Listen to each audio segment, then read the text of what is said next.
ये आपको समझ नहीं आती।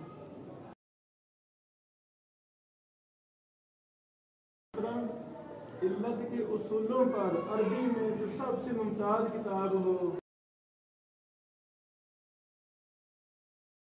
ये आपको समझ नहीं आती।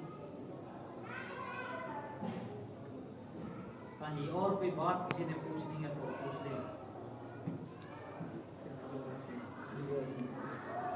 मोहतरम, इल्लत के उसूलों पर अरबी में जो सबसे मुमताज किताब हो, रहनुमाई फरमा दें।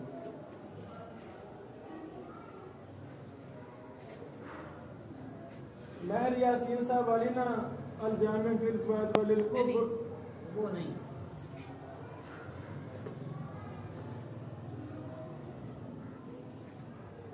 अभी मैं आज वो किताब लाइब्रेरी में रख के आया हूँ, पहले मैंने निकाली हुई थी।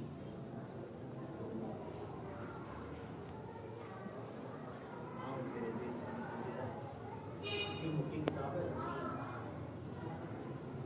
हदीस,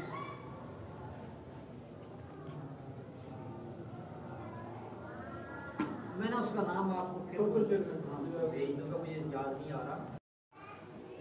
मौजूदा शयूख में खुसूसन पाकिस्तान में इल्लत में कौन से शयूख ज्यादा माहिर हैं जिनकी तरफ हम मरजू करें, उनको यहाँ दावत दें।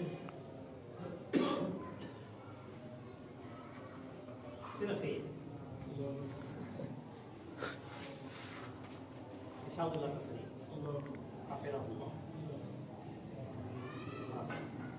उसके अलावा मैं और किसी अच्छा में ज़ौफ़ और इल्लत के अंदर फर्क है। ज़ौफ़ और इल्लत के अंदर फर्क है। ज़ौफ़ होता है ज़ाहिरी,